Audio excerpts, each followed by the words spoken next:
策不可太急。护送娜塔莉亚离开韩国的莫门图台吉的乌鲁斯又掉队了。距离拉得远吗？大约有30-40里。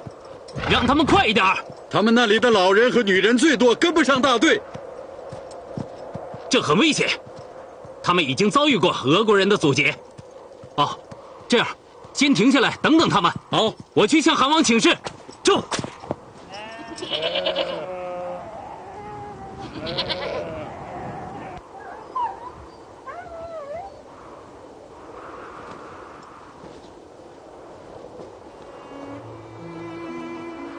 巴蒙巴尔，哎，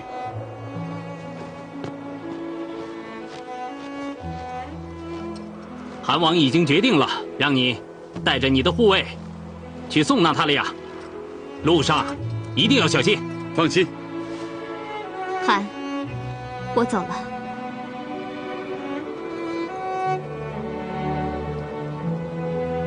我的卫队长巴布巴尔负责保护和照顾你，安全到达你的目的地。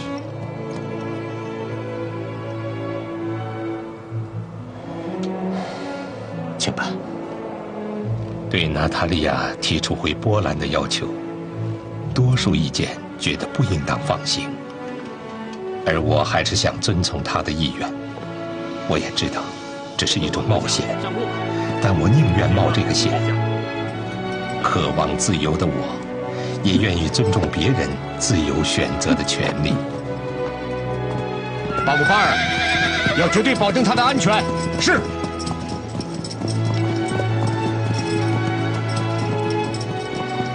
韩，有件事要向您请示。我门徒的乌鲁斯又掉队了，我们是不是应该停下来等等他们？不能停。舍勒在前面带路，停下来会跟他失去联系，后果更糟。是，韩，我门徒的乌鲁斯将随时面临危险。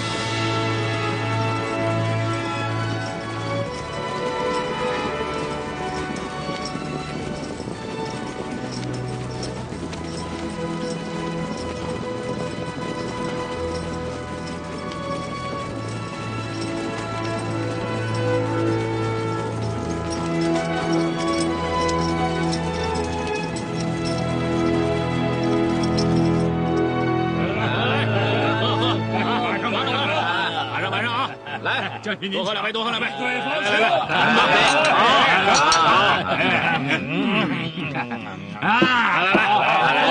再喝，再喝。来。韩，达什敦没有按照原来约定的地点跟我们在凹琴峡谷会合，可以肯定他是不顺利的。真不知道阿萨赖王子的情况怎么样了。他现在在谁的手里？我们的行程不能改变，东归计划不能受到阿萨赖的影响而延误。我们还可以再等几天。蒙门图的老营里贵族太多，他们认为我们的先头部队行程太快，那些贵族们带的东西太多，什么都不舍得丢掉。沉重的勒勒车在冰雪里走得缓慢，所以就都想在这里扎营，等待明年春季冰雪融化之后再启程。他们的坛坛罐罐是救不了命的，现在不丢，将来还得丢下。没有勇气舍弃，前行就有阻力。告诉他们，冬季在这里扎营，大雪埋没了草场，会把我们的牲畜冻死的，那样贵族们的损失更大。我去说服那些贵族们，他们是会明白的。那我们是走还是等？说服贵族们尽快起营。不再等了吗？如果等下去，我们争取到的时间就会缩短。那样的话，他们追上我们的路程就不到6天了。万一走不出他们的防线，一场恶战就不可避免。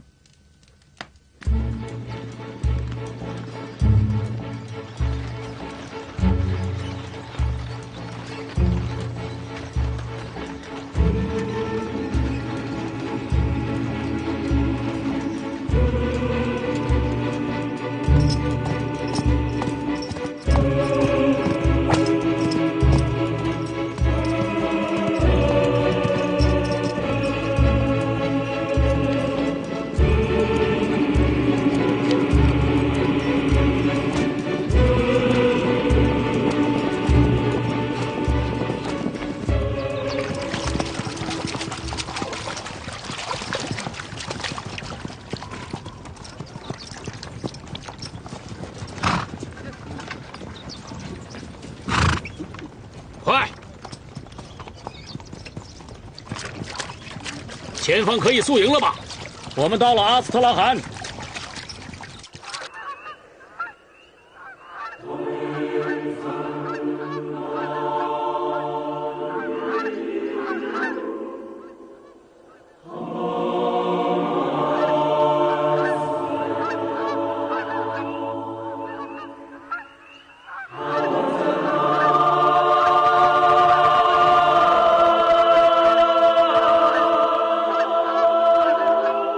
前方绵延的乌拉尔山高耸云端，白蒙蒙的，看不见顶。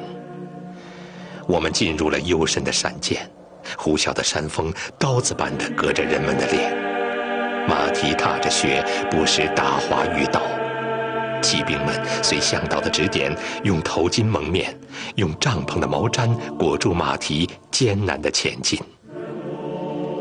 蜿蜒的冰河好像一条晶莹的玉带，紧握在白茫茫的原野上。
真是没想到会在这里见到你，并且呢，和你一起共进晚餐。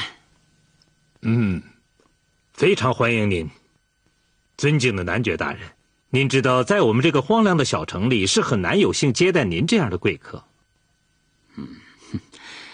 在这该死的雪地里走了好几天，你看，都快把我的舌头给冻僵了。哦，尊敬的男爵大人，您这次真是太辛苦了。哦，我这里刚刚收到了一份女皇特使的文件。这个特使是什么样子？您一定见过他吧？哦，那当然了。省长，他的文件里怎么说呀？特使说，据他掌握的情况，图尔扈特目前可能有异常的举动。你是说沃巴西？他是头拔掉牙齿的熊，拴他的链子还握在我的手里的。特使命令我们一定要加强戒备，防止他对我们的侵犯。大人物嘛，说话总是这个样子嘛。啊，来，干杯！干！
报告，韩王，前锋百夫长摩日根向您报捷，说，乌拉尔渡口要塞顺利拿下，双方均无伤亡。现在守军在要塞外缴械集合，听候您的命令。好，这个是他们的司令官。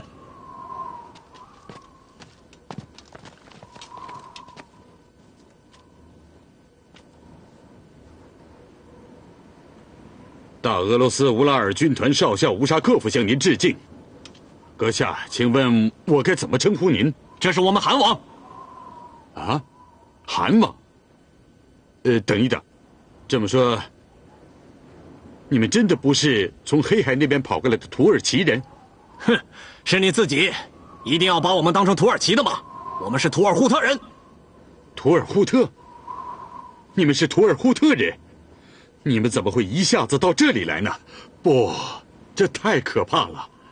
少校，您受惊了。我们举步东归，在您这里只是借道而行，不会难为您和您的士兵的。我们过去之后，您仍然守您的要塞吧。上帝呀，这怎么可能？怎么了，司令官先生？你皇陛下给我们要塞的命令，就是要监视你们，不让你们跑到东方去。可是你们跑得一个不剩，我却蒙在鼓里，连枪都没开。我会不经军事法庭审讯，就会被直接送上绞刑架的。哈哈，那好办。假如你进行了顽强的抵抗，最后弹尽粮绝，要塞也被我们洗劫一空，然后又被放火烧毁了，这样你还会上军事法庭吗？啊，当然不会，那样我还能得一枚勋章呢。摩尔根，带着他照我说的去做吧，去吧。谢谢，谢谢韩王。谢谢您这位阁下，救了我和我的兄弟们，愿上帝保佑你。快去吧！上帝赐福你，阿门。快去！走吧，走吧。没想到巴姆巴尔送走了娜塔莉亚，却赢回了瑟楞，这是长生天的旨意。我把西罕，巴姆巴尔，拿酒去。是。当我知道你出现在我的东归大军中，又是高兴，又是担心，不知道你遇到了什么情况。舍楞将军，快请坐吧。我把西罕，图尔扈特人在1天1夜之间消失得无影无踪，真让我感到惊讶。真是苍天有眼呐！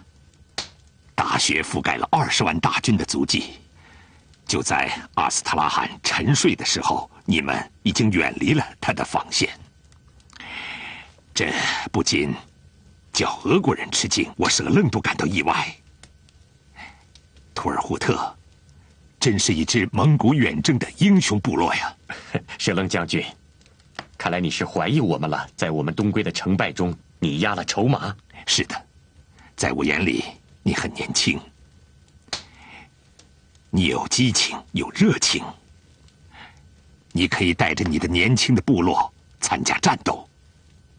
如果是带着你的图尔扈特部落东归故土，一直以来我认为是你冲动的梦想。看得出你仍在怀疑。我是还年轻，在许多事情上是有失误，但当我决定迈出第一步，就会永不停歇的勇往直前，不会回头。可是舍楞将军，你能掉头，是你成熟的考虑吗？说实话，我没有勇气再踏上这条路了。可我没想到，自你离去以后，韩国空寂，我舍楞一个人孤零零的留在那里。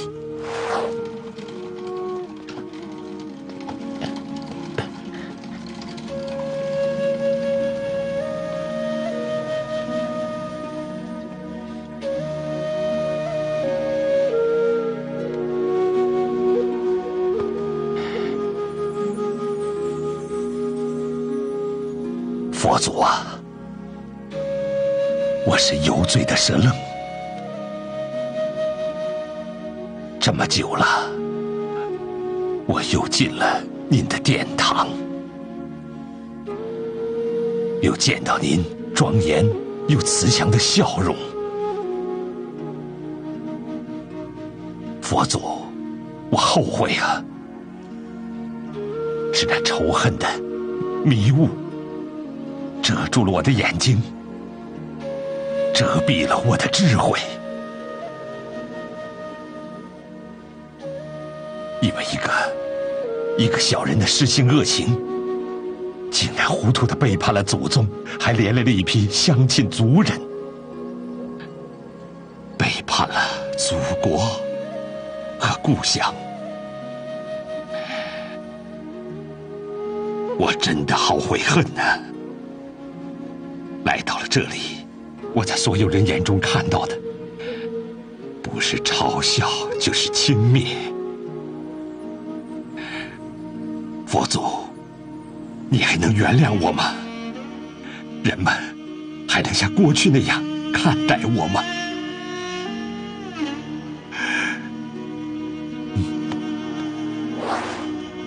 我看到河对岸焚烧的火焰，一些拖船拉来了百姓的家产，驼队和马队还在运输着赶来的人们。当他们知道大部队走了以后，牧人们的心情是那么的失落，那么的无助。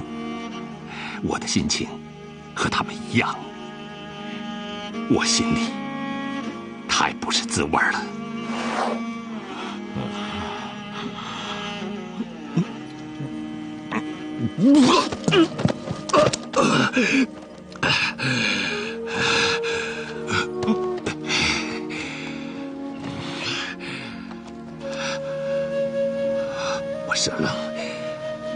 我舍楞怎么成酒鬼了？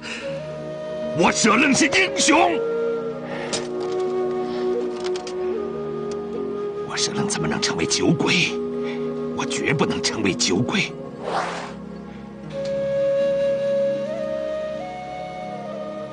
我是他们的汗，却不能把我的全部族人带走。那些被滞留在伏尔加河对岸的百姓，是我心中永远的痛。俄罗斯人会对他们进行报复。舍楞将军，我要感谢你，把那些晚到的部族中的艾马克引来这里会合。我巴西汗，是那些人感动了我。我从中国来到伏尔加河，就是为了投奔图尔扈特汗国的。可是汗国的人却要离开这儿回到中国，你们几代人都没有改变回故乡的心愿。我舍楞留在那里，留在伏尔加河苟延残喘的活着，我还不如给你们带路，就回来了。这是天意的安排，让你回来。舍楞将军，你是我们东归路线的活地图啊！舍楞自愧呀。巴木巴尔，倒满酒。是。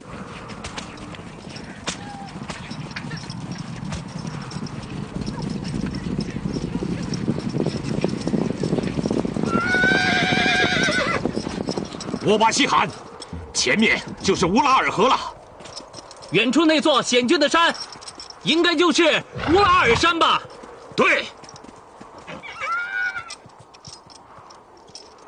按照欧洲人的说法，他们把这一山一河作为与亚细亚的分界。我们已经走出俄罗斯疆土了。真的吗，策伯克？这是不是太容易了？韩，其实世界上有些事情做起来并不像计划的时候想的那么复杂。来呀，去看看我们的亚细亚！驾！这！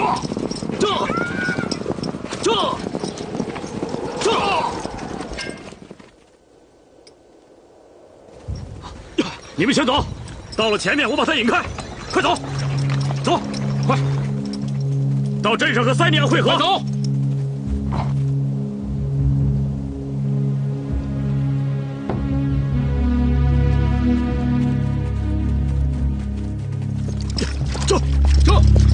快走！撤！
达什顿，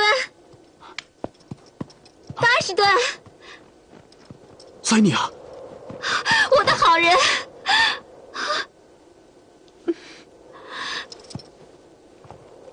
告诉我，你是在等我吗？啊，我的2个兄弟你看见了吗？你呀，你就不能说一句是在等我吗？我是个傻女人，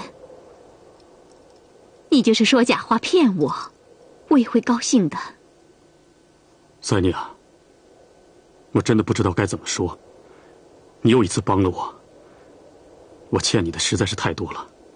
可是我还是要说，你如果要是跟着我的话，只能有危险和麻烦。我们现在是提着脑袋在做事情。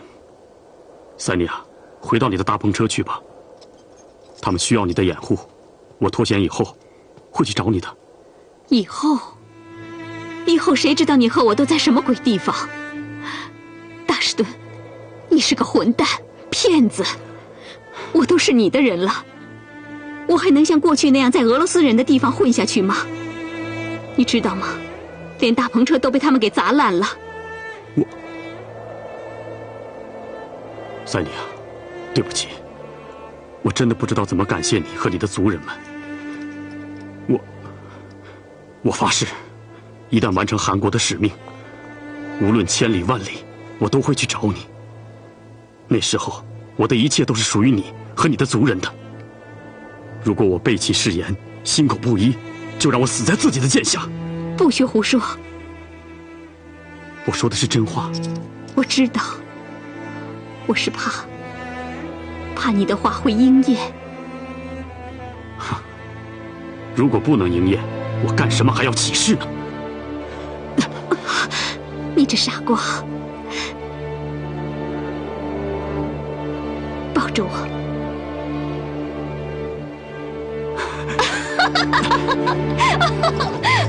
坐好了。住。住。住。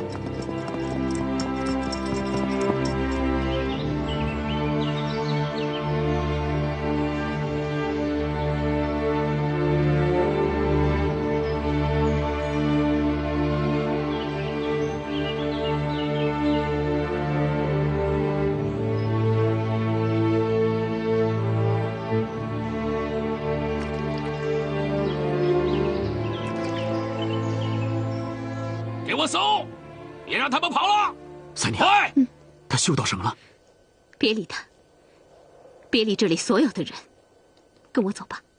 嘘，别出声。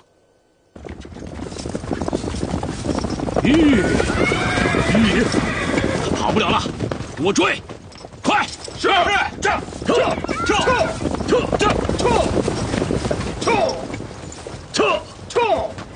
听着，我不想连累你，你在这待着，我去把他引走，然后你回大篷车去，听话，塞尼亚。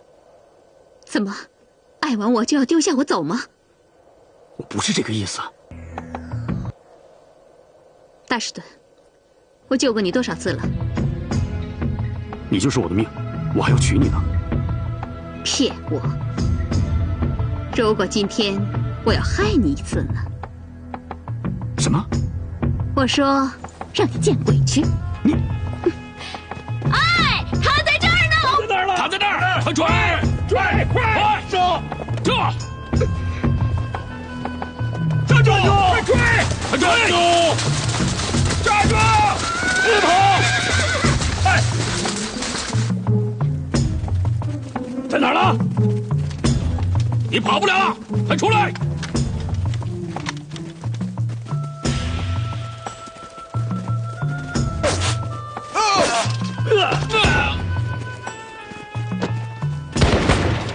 快！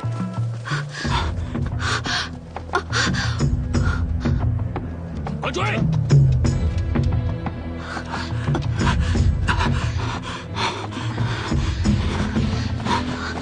队长，苏荷，约纳斯图把他们引开了。苏荷，你怎么在这儿？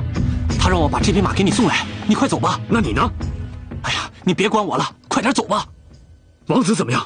没问题，达瓦他们带他在镇上的哈拉古堡等着呢。苏荷，你快走吧。你要小心呐。你放心了，啊，我掩护你。那我走了。好，小心啊。走。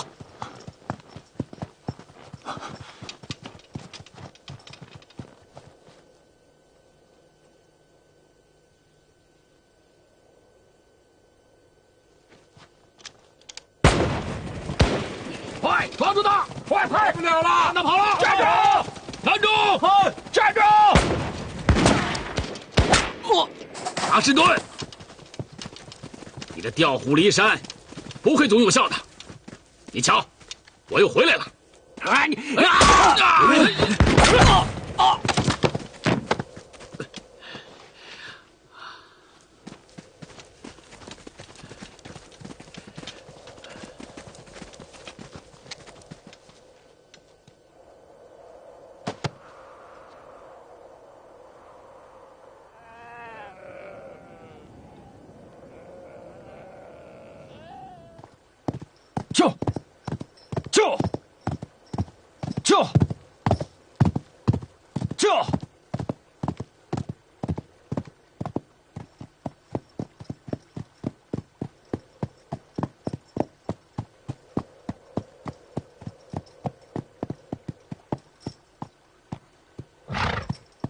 韩，我回来了。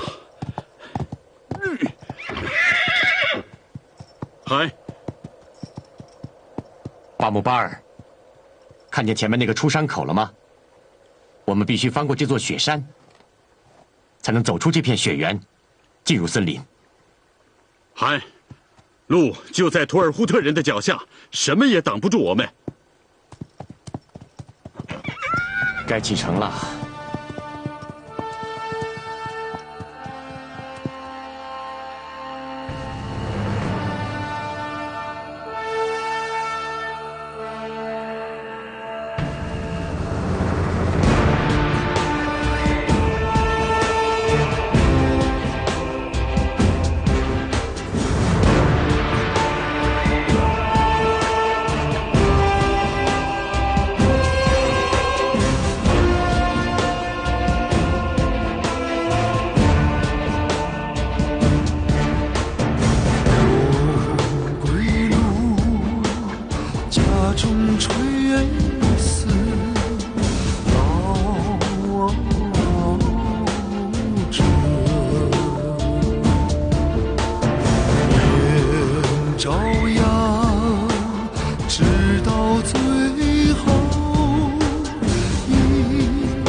图尔扈特人突破阻截，逼近乌拉尔河的消息，直到这时才传到女皇耳朵里，让这个不可一世的女人大为震惊。而此刻，我的族人正在翻越雪山。漫长的俄罗斯冬天是如此残酷，压灭一切生命的欲望与痕迹。在这样的日子里翻山，真比登天还难。无数的父老兄弟倒下了。哦，又是雪崩！老天爷还要给图尔扈特人多少考验呢？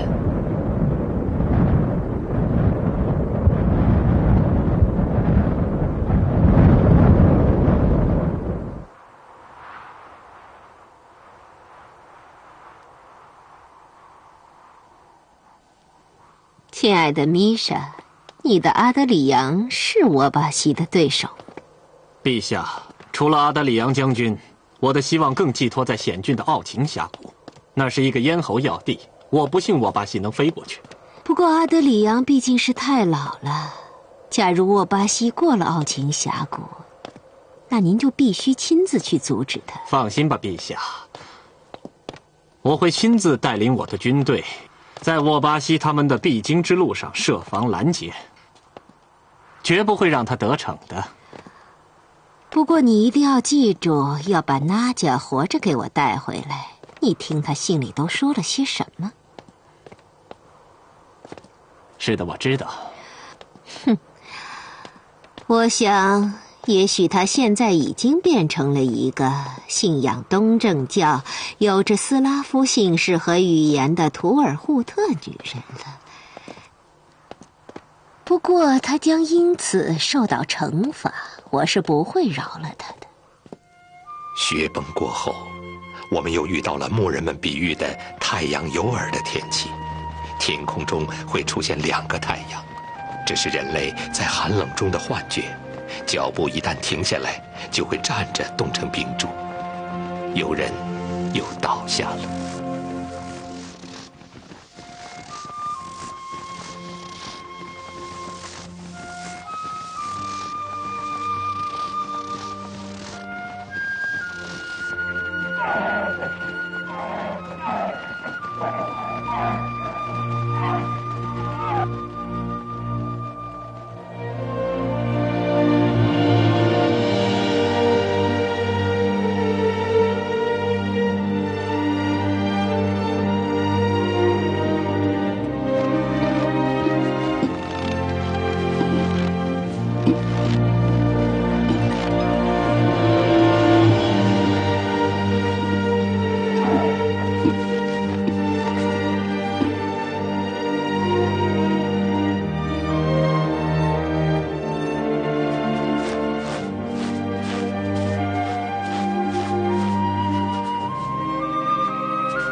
地面上所有的东西都被雪压着，我们的牲畜在雪地里找不到吃的了。牧人们寻找燃料取火也很困难啊。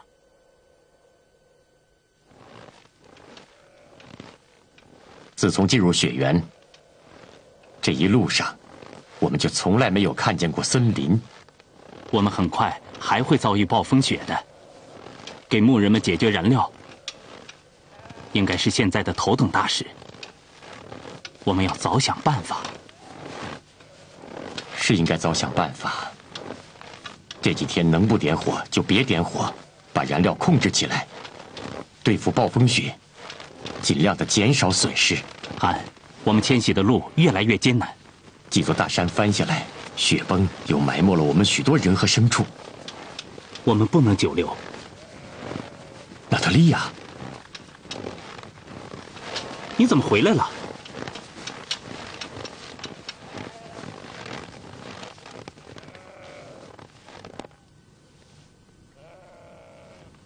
汉，我没能走出雪原，